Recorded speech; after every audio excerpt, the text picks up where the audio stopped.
Okey, hari ni kita sambung ya topik kita pada hari ni ya. Okey, ni untuk rakaman untuk student yang tak dapat masuk meet cikgu ya. Okey, so kita tengok ya. Ini adalah nota ya. Kita ulang kaji sikit. How to determine rate of reaction from graph ya. Kita boleh guna dua cara, iaitu kita boleh guna kadar tindak balas secara purata. Ya, okey, kadar tindak balas secara purata. Sekejap ya. Okey. Okey, dan kita juga boleh guna kadar tindak balas pada masa tertentu ya. Okey. Okey, jadi kalau tengok sini, kadar tindak balas secara purata adalah nilai purata yang ni ya, nilai purata bagi kadar tindak balas dalam suatu tempoh masa tertentu ya.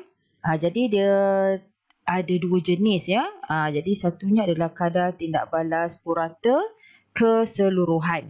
Okey.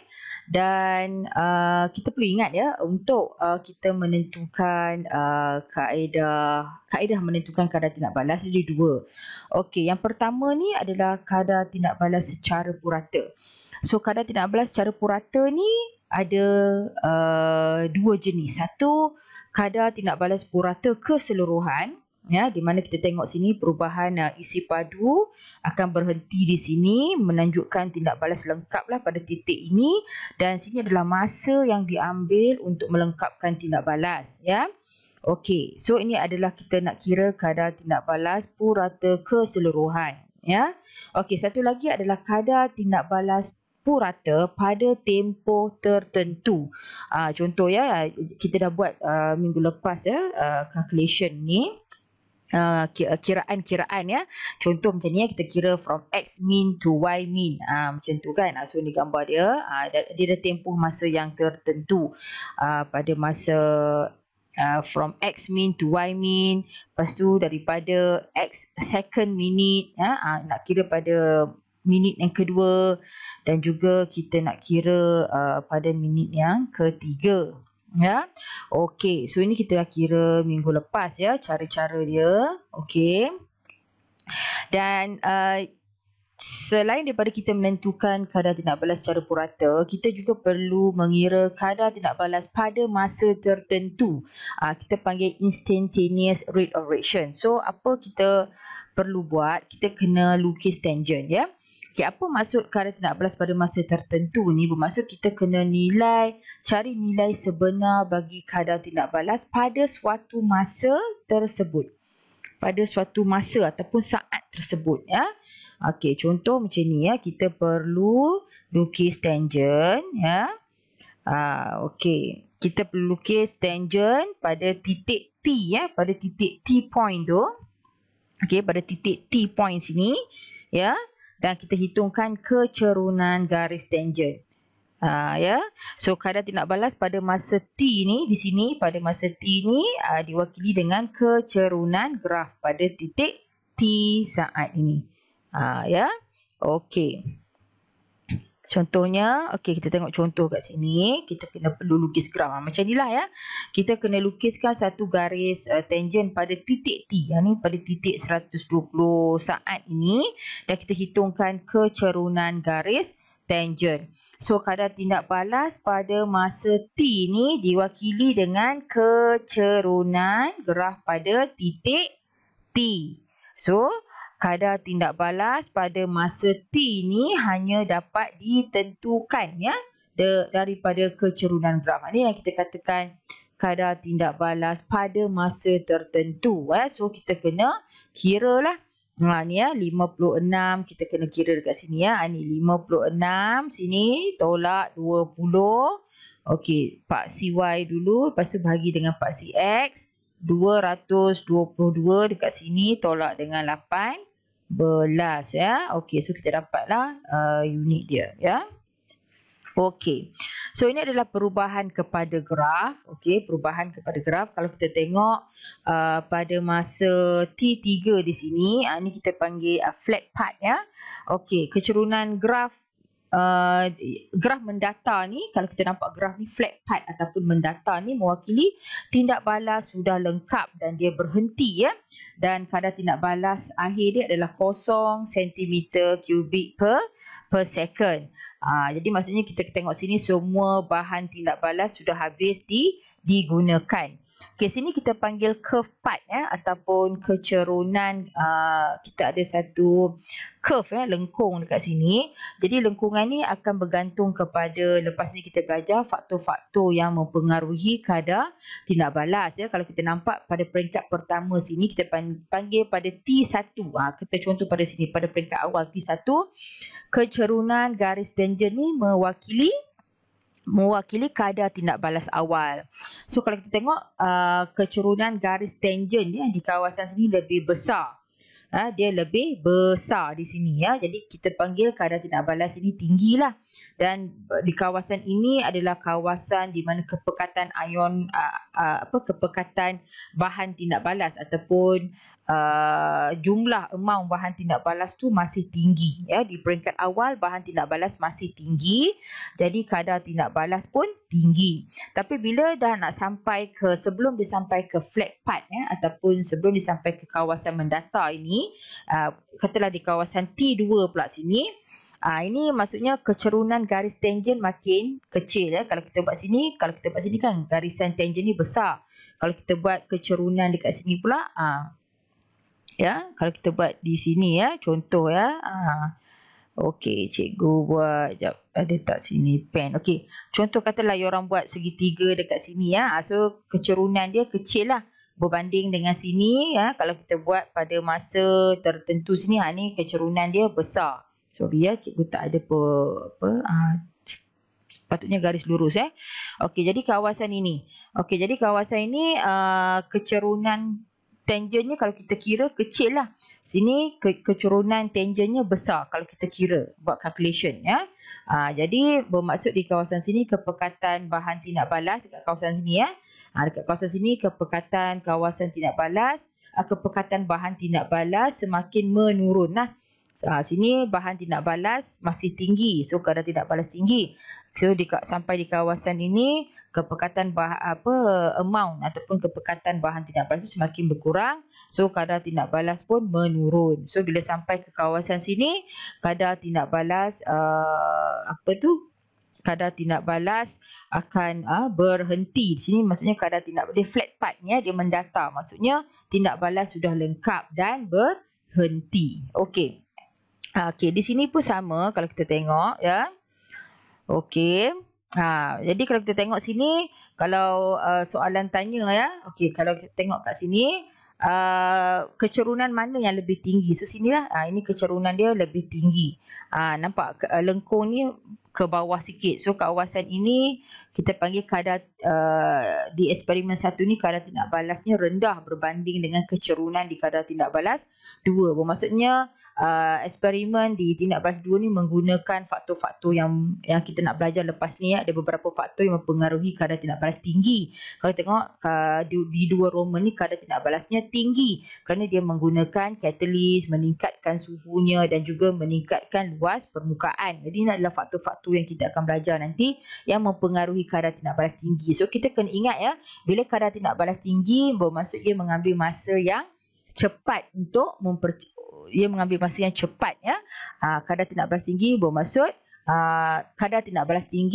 bermaksud masa yang diambil pendek. So baguslah ya. Okey. Dan kalau kita tengok sini, 3 Roman ni adalah paling tindak balas 3 Roman ni paling rendah lah.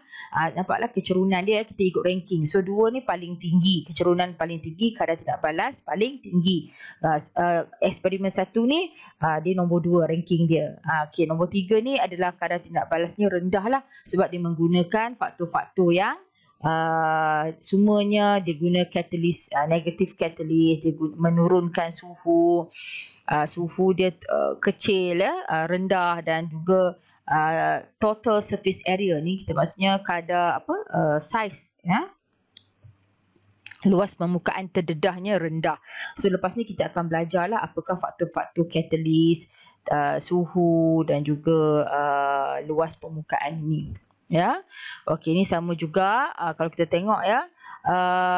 Kalau kita tengok yang terakhir ni, kalau kita tengok ini adalah untuk kawasan yang menunjukkan jumlah produk yang dihasilkan. Kalau lengkungan ni menunjukkan kadar tindak balas, sama ada tinggi atau rendah. Kalau kita tengok dekat kawasan produk ni, sini adalah kawasan produk ya. Increase number of moles. Ni adalah kawasan produk tinggi lah. Ya. Okey, yang produk yang dihasilkan. Okey, kalau tengok sini ya.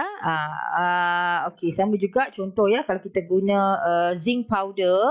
Okey, kalau kita guna serbuk zinc. So kalau serbuk zinc bermaksud serbuk ni luas saiz kecil. So kalau saiz bahan tindak balas kecil, so luas permukaan terdedah kepada tindak balas sangat besar. Contoh kalau kita ada ayam, seekor ayam dengan kita potong ayam tu kepada ketulan-ketulan kecil. So ayam yang dalam ketulan kecil tu lebih cepat masak. Sebab semakin kecil saiz bahan tindak balas, semakin luas permukaan terdedah. Contoh kalau kita ini ada ayam kan, ketulan-ketulan ayam.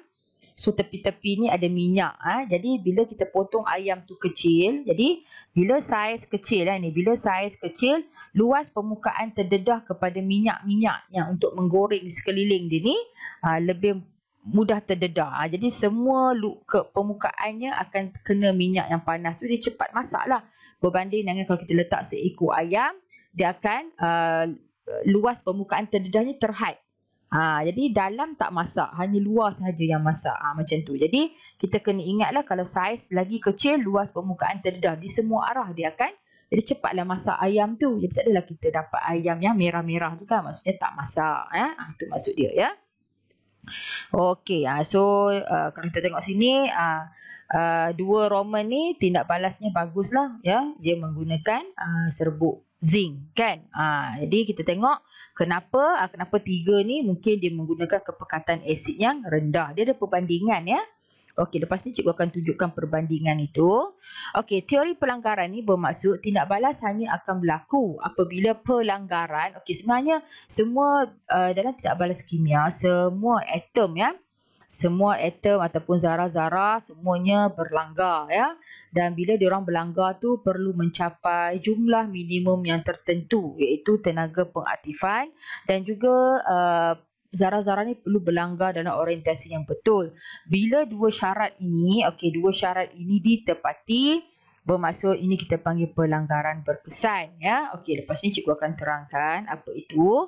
Okey, jika zarah-zarah yang berlanggar mempunyai tenaga yang kurang daripada tenaga minimum, maksudnya kalau zarah-zarah tu dia kurang daripada tenaga pengaktifan dalam tindak balas itu, ia hanya akan melantun. Bila dia melantun, dia rebound, so dia tidak combine ya. Maksudnya bila zarah-zarah ni dia perlu bergabung, barulah dia menghasilkan tindak balas ataupun dia akan bergabunglah, ada bonding. So dia akan menghasilkan, ni bonding dia. Maksudnya ada produk lah, ni kita panggil pelanggaran berkesan. Tapi ada juga zarah-zarah bila dia berlanggar, ada tidak bersatu, dia akan rebound balik. Dia akan melantun. Jadi ni kita panggil tindak balas tak ada lah, sebab dia tak ada produk terhasil. Tu maksud dia ya. Kerana zarah-zarah yang berlanggar ini mempunyai tenaga yang kurang daripada tenaga minimum. Jadi dia tak boleh nak membentuk ikatan ya. Jadi tenaga minimum ni bermaksud tenaga pengaktifan, sebab setiap tindak balas tu dia ada tenaga pengaktifan dia. Jadi zarah-zarah yang berlanggar perlu mempunyai tenaga yang lebih ataupun sama dengan tenaga pengaktifan untuk berlaku pelanggaran berkesan itu. Ya. Okey, so kadar tindak balas akan meningkat jika frekuensi pelanggaran bertambah dan juga frekuensi pelanggaran berkesan bertambah. Okey, apa maksud frekuensi ni? Frekuensi ni maksudnya pelanggaran, jumlah pelanggaran dalam masa satu saat kan. Jadi kita kena tengoklah frekuensi pelanggaran ni. Memang semua zarah akan berlanggar ya. Lagi kita tinggikan faktor, contoh faktor suhu ke apa ke, jadi memang zarah-zarah tu akan berlanggar dengan lebih cepat. Tetapi bukan semua pelanggaran tu berjaya. Okey, apa maksud cikgu bukan semua pelanggaran berjaya? Maksudnya bukan semua pelanggaran itu akan menghasilkan bahan tindak balas. Maksud cikgu, semua zarah-zarah ataupun semua atom-atom ni perlu berlanggar dan bersatu, maksudnya membentuk ikatan. Barulah frekuensi pelanggaran berkesan. So frekuensi pelanggaran berkesan ni bermaksud dapat sesuatu tindak balas tu dapat menghasilkan produknya, ya. Kalau memanglah semua frekuensi pelanggaran akan bertambah, tetapi bukan semua pelanggaran itu akan membentuk pelanggaran yang berkesan, ya. Jadi kita kena ingat itulah, ya, sebab dia ada dua jenis. Okey, jadi contohnya, ya, kalau pelanggaran berkesan, cikgu akan ajar sebab dalam pelanggaran ni dia ada dua jenis, ya. Maksudnya pelanggaran yang menghasilkan, kalau kita tengok sini, kalau orang tanya, okey, pelanggaran yang menghasilkan tindak balas kita panggil pelanggaran yang berkesan. Tapi kalau pelanggaran yang tidak menghasilkan tindak balas kita panggil sebagai pelanggaran yang tidak berkesan. Jadi pelanggaran yang berkesan ni dia mesti ada dua syarat dia, iaitu pelanggaran pada orientasi yang betul dan juga zarah-zarah bahan tindak balas mencapai tenaga pengaktifan, ya. Kalau orang tanya apa itu tenaga pengaktifan, tenaga minimum yang perlu dimiliki oleh zarah-zarah bahan tindak balas semasa pelanggaran supaya ikatan kimia asal di dalamnya dapat diputuskan, ya. Maksudnya zarah-zarah bahan tindak balas perlu memiliki tenaga kinetik tu yang minimum. Minimum tu bermaksud sama ada sama, minimum pun tak apa, sama, minimum ataupun perlu melebihi tenaga pengaktifan, ya. Okey, contohnya, faktor-faktor yang mempengaruhi tindak balas, ya. Okey, kita ada banyak faktor kat sini, saiz, suhu. So perlu kita saiz perlu meningkat. Apabila saiz bahan tindak balas mesti kecil, suhu mesti tinggi, tekanan mesti meningkat. Okey, kepekatan pun mesti tinggi dan mesti kena ada kehadiran mangkin, ya. Okey, what is collision theory? Teori that explain. Okey, macam mana? Teori ni menerangkan bagaimana faktor-faktor tu mempengaruhi kadar tindak balas. Jadi kita kena ingat, ya, sebelum tindak balas boleh berlaku, zarah-zarah mesti kena berlanggar. Ya, sebelum tindak balas berlaku, zarah-zarah mesti berlanggar dahulu. Jadi zarah-zarah tu perlu berlanggar supaya ikatan dapat diputuskan, ya, dalam bahan tindak balas, dan apabila dia membentuk hasil tindak balas, satu ikatan baru akan terbentuk. Okey, jadi kan cikgu kata sesuatu tindak balas perlu zarah perlu berlanggar, tapi bila dia berlanggar pun kena ada cara dia, ya, untuk menghasilkan pelanggaran yang berkesan.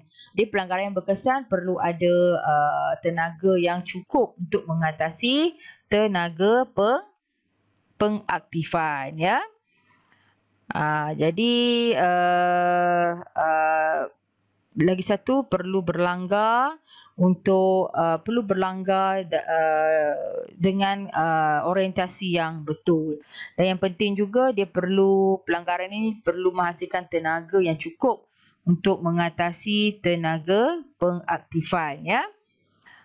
Jadi tenaga pengaktifan ni memang sentiasa ada dalam semua tindak balas kimia, ya. Semua dalam tindak balas mesti ada satu tenaga pengaktifan di situ, di mana zarah-zarah yang sedang bertindak balas tu maksudnya zarah-zarah yang berlanggar tu mestilah, ya, mempunyai tenaga yang cukup, ya, untuk mengatasi tenaga pengaktifan itu supaya bila semasa zarah-zarah berlanggar, ikatan kimia asal dia maksudnya dapat diputuskan. So kita perlu atasi. Okey. Jadi ni dia, apa itu tenaga pengaktifan adalah tenaga minimum yang mesti dimiliki oleh zarah-zarah untuk apa? Artificial energy is the minimum energy the correlating particle must overcome. Maksudnya zarah-zarah tu mesti mengatasi pelanggaran. Zarah-zarah tu mesti mengatasi tenaga pengaktifan, ya. Supaya tindak balas dapat berlaku. Minimum pun dah cukup, ya. Sebab tenaga pengaktifan ni adalah tenaga minimum. Is the minimum energy. Ya. Maksudnya tenaga pengaktifan ni perlu ada lah supaya to trigger untuk kita memulakan tindak balas tu, zarah-zarah tu perlu ada satu tenaga minimum untuk dia boleh menghasilkan tindak balas, ya. So untuk zarah-zarah tu mengatasi tenaga pengaktifan, so beberapa faktor perlu terlibat, ya.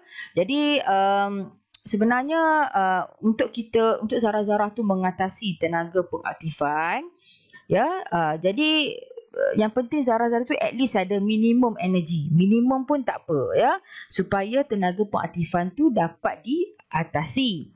Jadi ada beberapa faktor yang telah dikenal pasti, iaitu saiz, suhu, kepekatan dan juga kehadiran mangkin. Ni dia 5 faktor ni, tekanan, ya. Faktor isi padu tak ada, ya. Faktor saiz, ya, faktor kepekatan, faktor suhu, faktor mangkin dan juga faktor tekanan, ya.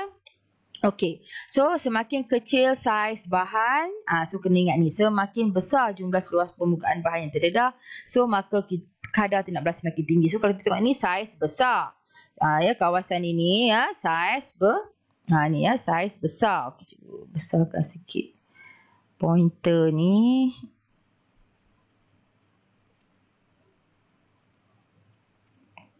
Okey, ni, ya, boleh nampak, ya. Okey, ni saiz dia besar, jadi luas permukaan terdedah kecil.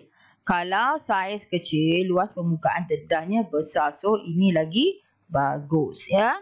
Okey, so semakin kecil bahan, semakin besar, luas permukaan bahan yang terdedah, so semakin tinggi kadar tindak balas. The smaller the reactant size, the larger the total exposed surface area. Okey, contoh kita tengok contoh eksperimen 1 dengan eksperimen 2. Okey, kita tengok sini, ketolan dengan serbuk. Okey, so serbuk lah, mesti eksperimen 2. So bila kita jawab esei, kita kena explain kadar tindak balas dalam eksperimen 2 lebih tinggi daripada eksperimen 1. Okey, poin yang pertama mesti kita bandingkan, baru kita dapat poin pertama. At least kalau tak tahu nak buat apa pun, at least bandingkan dulu. So explain, apabila jisim zinc yang sama digunakan tapi saiz saja berlainan, ya. Ketolan zinc mungkin berat dia 2 gram. Okey, serbuk zinc pun berat dia 2 gram tapi bentuk saja berlainan. Ni dalam bentuk powder, ni dalam bentuk ketulan, ya. Jadi serbuk zinc dalam eksperimen 2 ni mempunyai jumlah luas permukaan yang terdedah kepada pelanggaran yang lebih besar berbanding dengan ketolan zinc, ya. Berbanding dengan ketolan zinc. Di frekuensi pelanggaran antara ion hidrogen dan zinc atom pun bertambah. Jadi ion hidrogen ni berada dalam asid, ya. So pelanggaran ni berlaku antara ion hidrogen dalam asid dan juga zinc atom dalam serbuk zinc, ya. Jadi frekuensi pelanggaran, jadi ingat, ya, point dia mesti kena ada perkataan ni, frekuensi pelanggaran antara siapa dengan siapa. Tak boleh cakap frekuensi pelanggaran antara zarah. Zarah tu kita kena namakan. Siapakah zarah-zarah yang terlibat itu? Iaitu ion hidrogen dengan zinc. Lepas tu kita tambah lagi point, frekuensi pelanggaran berkesan bertambah. Kan Cuk kata frekuensi pelanggaran memanglah banyak, tapi kita kena kira frekuensi pelanggaran yang berkesan. Sebab yang berkesan ni lah yang akan menghasilkan produk. Sebab bila kita berlaku frekuensi pelanggaran, ada pelanggaran yang bersatu, ada pelanggaran yang combine to form ada pelanggaran yang bersatu ataupun yang combine membentuk ikatan. Ada pelanggaran atom zarah-zarah ni dia melantun balik, so dia tak bertindak balas, so tak ada produk yang terhasil, ya. So last sekali, maka kadar tindak balas pun tambah. So ini dalam bahasa Inggeris dia, ya, nota dia, the smaller the size of the reactant, the larger the total surface area. So frequency of collision between particles. So kalau boleh tolong jangan sebut perkataan particles ni, kita kena elaborate siapakah particles itu. Itu ion hydrogen from the acid and zinc atom. Macam tadi ya. Okay, therefore rate of reaction also increases. So, kepekatan bahan tindak balas. Okey, kalau kita tengok sini ya, kepekatan rendah, so logik lah kurang pelanggaran. Tapi kalau kepekatan tinggi, banyak pelanggaran. So, semakin pekat sesuatu bahan, semakin, ini penting ya bila diorang nak explain, semakin pekat sesuatu bahan, semakin banyak zarah per unit isi padu. Contohnya kalau kita buat kopi pekat. Kenapa kopi tu pekat? Sebab ada serbuk kopi yang banyak. Itu bermaksudnya semakin pekat suatu bahan, semakin banyaklah zarah per unit isi padu dia. Unit isi padunya sama tetapi bilangan zarahnya berlainan. Jadi kalau ini kita panggil semakin pekatlah kerana semakin banyak zarah. Nampak? Semakin banyak zarah per unit isi padu. So kadar tindak balas pun menjadi semakin tinggi. Okey, ini kesan kepekatan. Kalau kita tengok, okey, ini kesan kepekatan dia. Okey, ini 0.2 dengan 0.8. So 0.8 yang paling tinggi. Jadi bila kita nak explain, kadar tindak balas eksperimen 2 lebih tinggi. Jadi kepekatan asid ataupun kepekatan ion hidrogen dalam asid ini lebih tinggi. Ya, jadi bilangan ion hidrogen per unit isi padu lebih tinggi dalam eksperimen 2. Jadi frekuensi pelanggaran ni berlaku antara siapa? Ion hidrogen dalam asid dan juga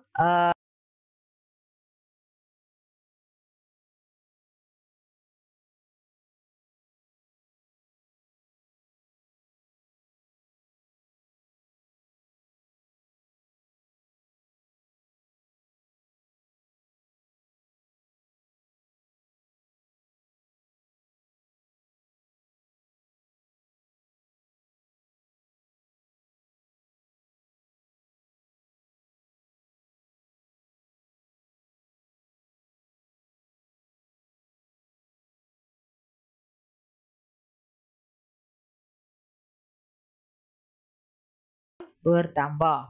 Okey, ni bahasa Inggeris dia. Jadi kelas ingat ya. Ini frekuensi. So kalau boleh ya, ini kena repair sikit. Particles kita tak terima dalam exam, kita kena highlight the name of the particles ya, iaitu ion hydrogen and carbonate ion ya. Okey. So tekanan pula. Penambahan tekanan akan memampatkan gas dan akan meningkatkan kadar tindak balas. So zarah-zarah akan berlanggar dengan lebih kerap dalam keadaan termampat. Contoh macam ni kelas So sini tekanan tinggi lah. Bila tekanan tinggi, zarah-zarah pun bergerak dengan lebih laju ya. Okey, semakin tinggi tekanan, semakin banyak zarah per unit isi padu kan. Kalau kita tengok sini ya, dia semakin tekanan tinggi, so semakin banyak zarah per unit isi padu. So maka kadar tindak balas menjadi semakin tinggi ya. Kalau kita tengok sini sama je kalau kita tengok zarah sini ya. Okey. 1, 2, 3, 4, 5, 6, 7, 8, 9, 10. Okey, ini pun sama. 1, 2, 3, 4, 5, 6, 7, 8, 9, 10. Tapi kenapa ini kita panggil tekanan tinggi? Sebab dia punya unit sebab dia isi padu, ruangnya semakin sempit. Macam kita lah kalau ramai-ramai berada di dalam lift kan, so kita pun tekanan kan. Kalau kita punya kelas besar, relax je ya, tak perlu nak crowded sangat. Ni macam agak crowded. So bila dia crowded, semakin tinggilah tekanan, semakin banyak zarah per unit isi padu ya. Okey, suhu pun sama. So keyword ni penting. Semakin tinggi suhu, semakin tinggi tenaga kinetik zarah. Jadi keyword ni perlu ya. Contoh macam ni. Semakin tinggi tekanan, kena cakap ayat selepas tu kena ikut ni. Semakin banyak zarah per unit isi padu. Okey, kalau macam kalau macam tadi, okey, kalau kepekatan pula, semakin pekat, semakin banyak zarah per unit isi padu. Kena ingat keyword tu. Itu kepekatan. Okey. Kalau kita nak cakap tentang tekanan pula, semakin tinggi tekanan, semakin banyak zarah per unit isi padu. Macam tu ya. Kalau suhu pula, semakin tinggi tenaga kinetik zarah. Ya. Okey. So maksudnya kalau tinggi suhu logiklah zarah-zarah akan memperoleh lebih tenaga kinetik. Okey, mangkin pula. Mangkin ialah bahan yang dapat mengubah kadar tindak balas kimia. Maksudnya mangkin ni dia dapat mempercepatkan. Dia mengubah kadar, mempercepatkan kadar tindak balas kimia. Tetapi mangkin ni tidak akan mempengaruhi isi padu dan jisim bahan tindak balas. Maksudnya mangkin ni hanya untuk mempercepatkan saja. Dia tidak akan mempengaruhi bilangan produk yang terhasil. Dan dia juga tidak mempengaruhi apa-apa yang lain lah ya. Jisim ke, isi padu ke, dia hanya mempercepatkan bahan tindak balas sahaja. Okey, contohnya adalah kesan suhu. Kita tengoklah dalam eksperimen ataupun soalan cikgu bagi nanti, kalau nampak suhu tinggi ni, ceritalah.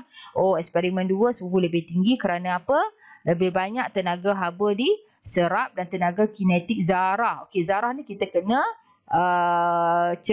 explain lagi. Siapakah zarah itu? Ion hidrogen dan ion thiosulfate. So ingat ion hidrogen ni H+. Okey, ion kalau thiosulfate ni dia S2, kena hafal ya, O3 2-. Ini adalah ion thiosulfate. Kalau sulfate SO4 2- kan. Ni sulfate ion. Tapi kalau ion thiosulfate ni dia adalah thiosulfate ni adalah S2O3 2-. Okey, dia react dengan ion hidrogen. So frekuensi pelanggaran pun bertambah, pelanggaran berkesan pun bertambah. Okey. Ini dari segi ni dari bahasa Inggeris ya. The higher the temperature, the higher the kinetic energy. So explain further tentang particles ni, terangkan siapakah particles itu. Okey, mangkin pula. Okey, mangkin ni tidak akan mengubah kuantiti ya. Maksudnya tak akan mengubah produk dia. So sebenarnya mangkin ni tak perlu banyak-banyak, sikit pun dah cukup. Jadi kita tak boleh kata oh cikgu lagi banyak mangkin lagi lagi cepat masa yang diambil untuk tindak balas, lagi tinggi kadar tindak balas kimia itu. Tak, sebenarnya sedikit saja diperlukan, tak perlu banyak. Tindakan mangkin ni adalah khusus, maksudnya dia spesifik.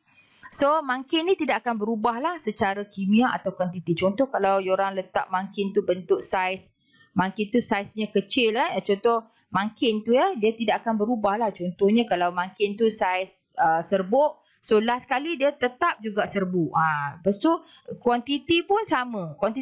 Kalau kita guna 2 gram waktu awal, akhir pun 2 gram. Maksudnya that's why mangkin ni kita boleh recycle, sebab mangkin ni dia tidak berubah. Kita boleh guna balik. Ya, dia hanya mempercepatkan sahaja.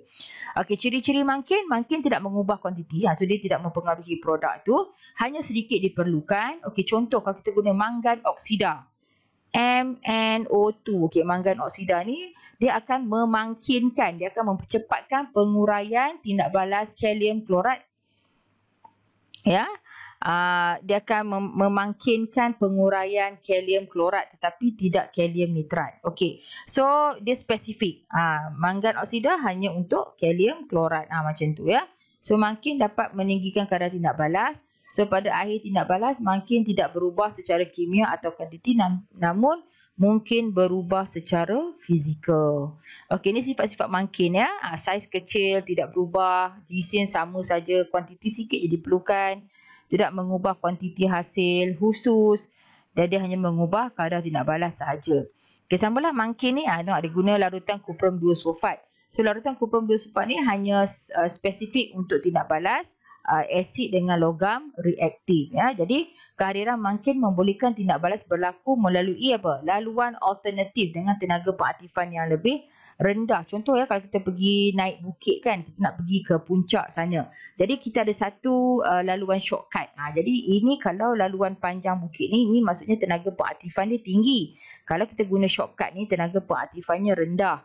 Jadi bila ada, ni maksudnya mungkin lah shortcut. Jadi bila kita guna mungkin, kehadiran mungkin ni membolehkan tindak balas berlaku melalui laluan alternatif. Ni kita panggil laluan alternatif. Patutnya ni laluan utama kan, panjang ni, long cut ni.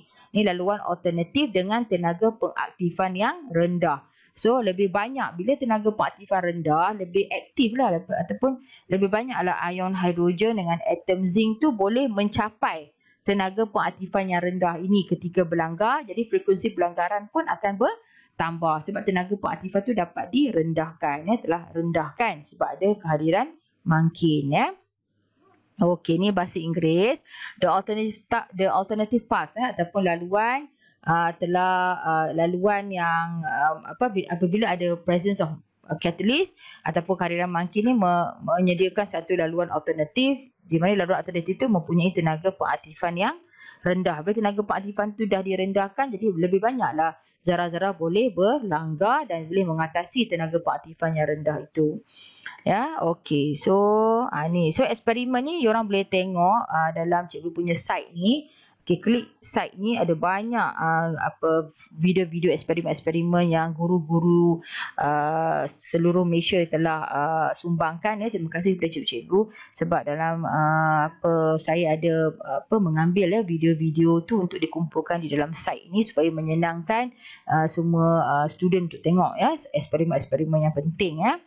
Okey, so kesan tekanan pula, tekanan hanya mengubah kadar tindak balas ya. Okey, tekanan ni hanya mengubah kadar tindak balas berbalik saja. Kadar tindak balas berbalik macam ni, dia ada anak panah macam tu yang melibatkan bahan dan hasil tindak balas dalam keadaan gas. Gas lah banyak menggunakan faktor tekanan ni. Apabila tekanan tinggi, kadar tindak balas pun tinggi. Bila tekanan rendah, kadar tindak balas rendah. Contoh ya, penghasilan amonia dalam proses haba.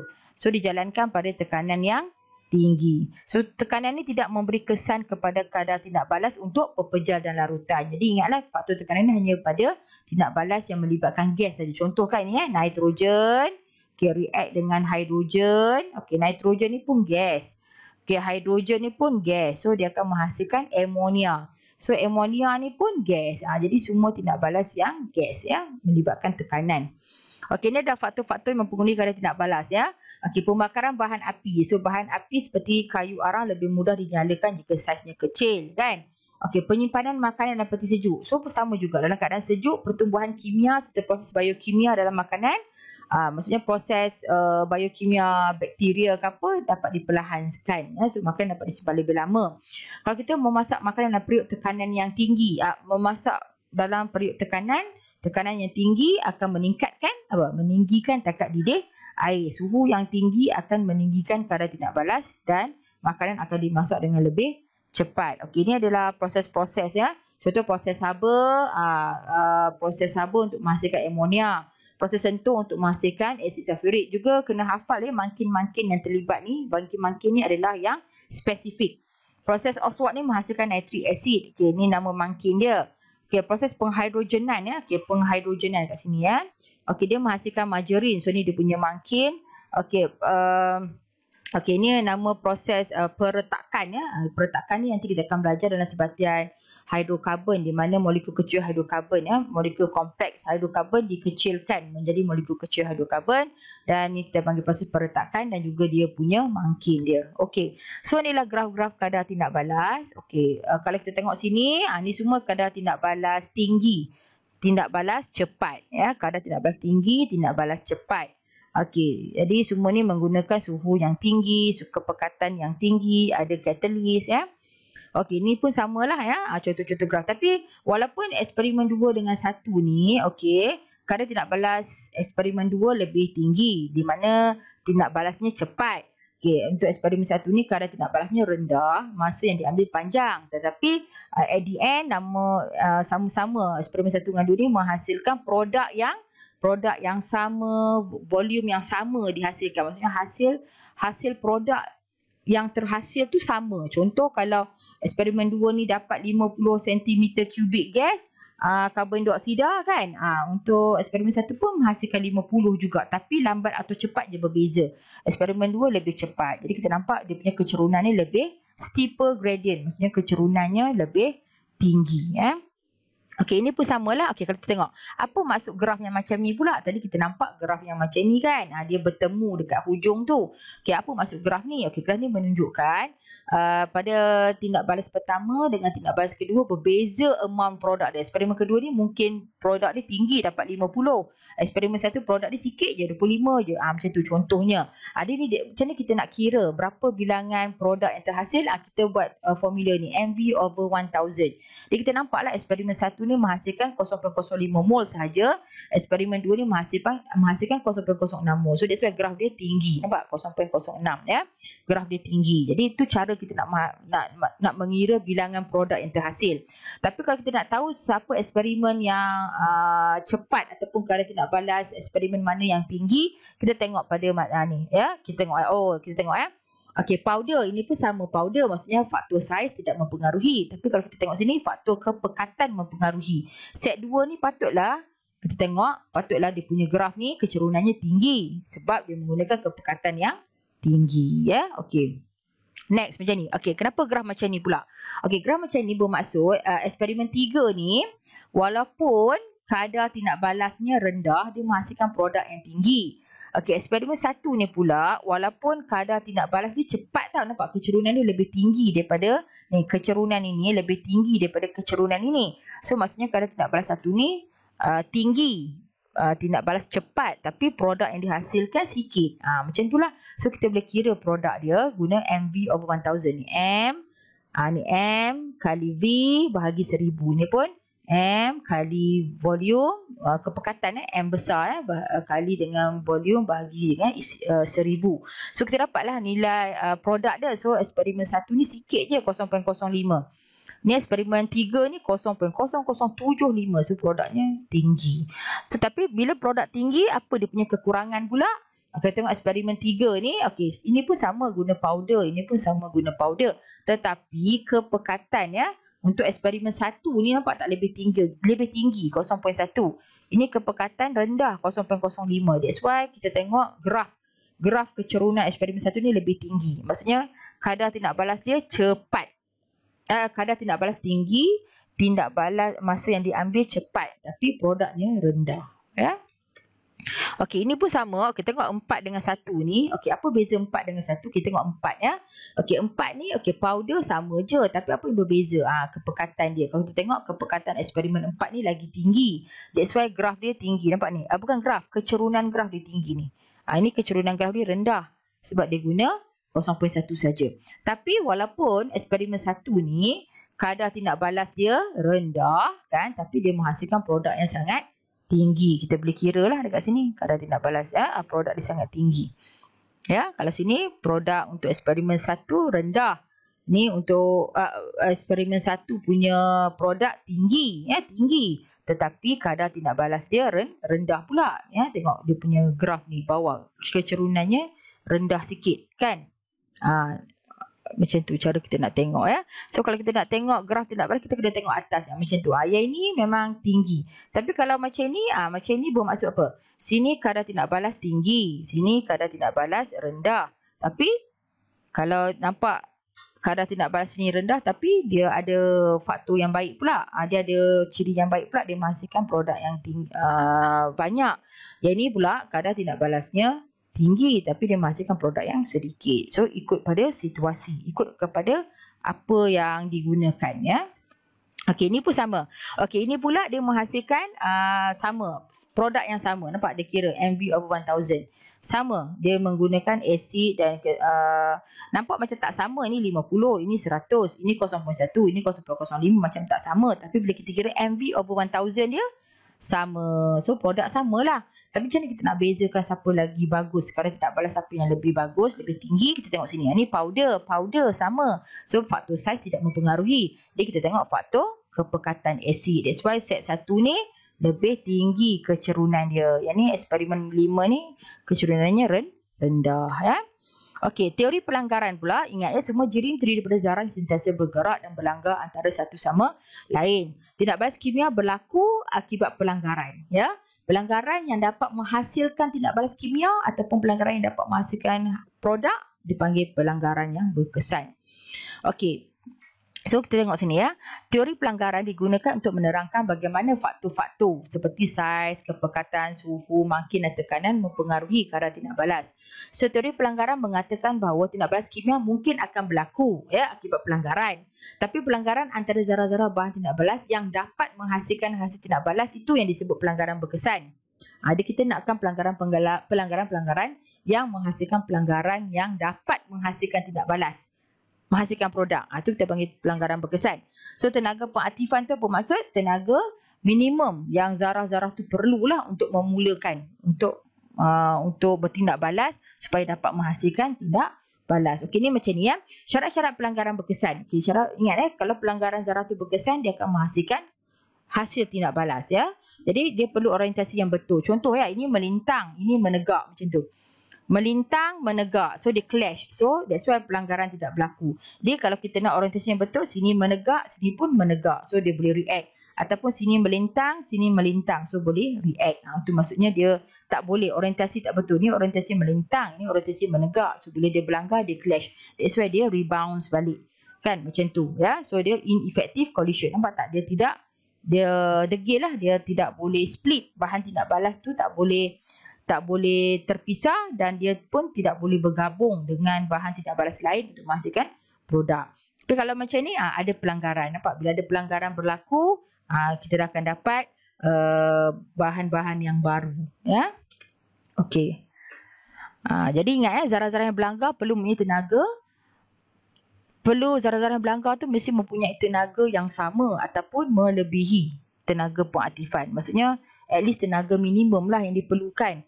Tenaga minimum yang diperlukan ya, ataupun tenaga yang minimum ni maksudnya tenaga yang sama ataupun perlu lebih sikit melebihi tenaga pengaktifan, barulah zarah-zarah boleh berlanggar. Okey, ni syarat-syarat dia lah.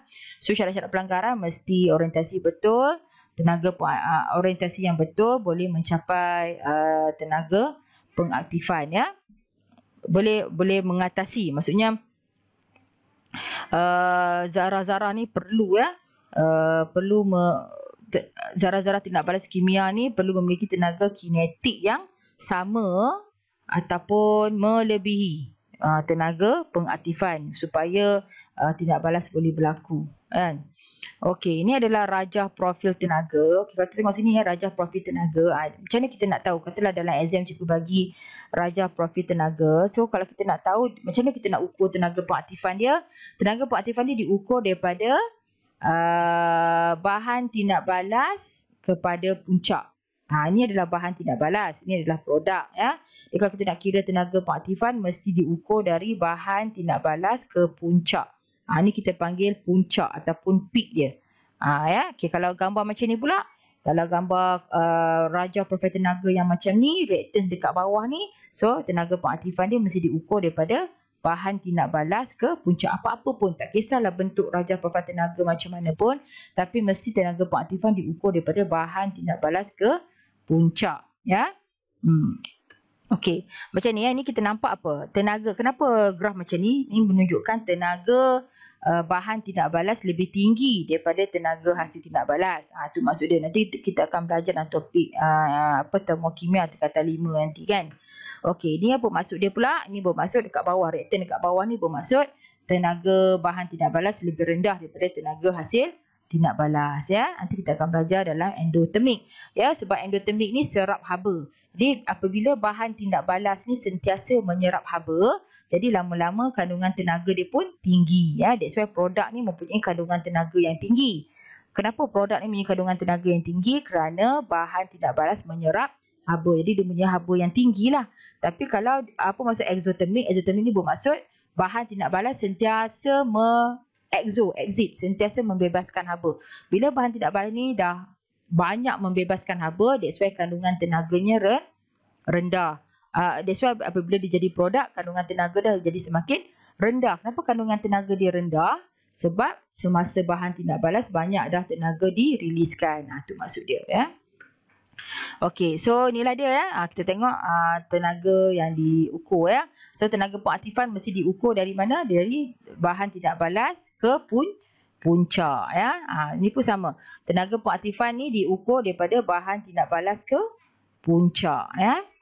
Okey, so teori pelanggaran ni mesti pelanggaran berkesan adalah bilangan pelanggaran yang berlaku dalam satu saat ya. Frekuensi pelanggaran yang bertambah akan menambahkan frekuensi pelanggaran berkesan. Ingat ya.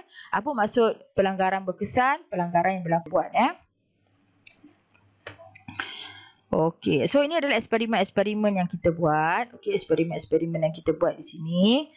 Okey, jadi kita boleh tengoklah ya. Ini semua eksperimen-eksperimen, boleh tengok dalam cikgu punya site pembelajaran ya. Okey. Sebab kita dalam PKP ni tak boleh nak buat eksperimen kan. Okey, so bila kita nak buat esei ni dia ya, saiz bahan, kepekatan, suhu, mangkil ni semua ni adalah faktor-faktor yang mempengaruhi kadar tindak balas. So mesti kena ikutlah, semakin kecil semakin dia mesti ada keyword ni kena ikut ya. Semakin kecil semakin besar jumlah seluas permukaan yang terdedah ya. Semakin pekat semakin banyak bilangan zarah per unit isi padu. Semakin tinggi tenaga kinetik. Ni semua keyword dia. Apa maksud mangkin apa peranan mangkin menyediakan lintasan alternatif ataupun laluan alternatif dengan tenaga pengaktifan yang rendah. Jadi dengan itu frekuensi pelanggaran pun meningkat. So bila cikgu suruh menerangkan faktor-faktor ni hanya di bahagian atas ni saja lain wordings dia, sentence dia, tapi last kali mesti ditutup ataupun last kali mesti ada ayat-ayat inilah. Frekuensi pelanggaran antara zarah meningkat. Frekuensi pelanggaran berkesan antara zarah. Frekuensi pelanggaran berkesan pula. So zarah-zarah ni kena kupas, kena explain zarah apa nama dia. Ya? Okey, itu sahaja. So boleh ulang kajilah ya untuk topik ini, dan minggu depan kita akan masuk ke subtopik yang lain ya.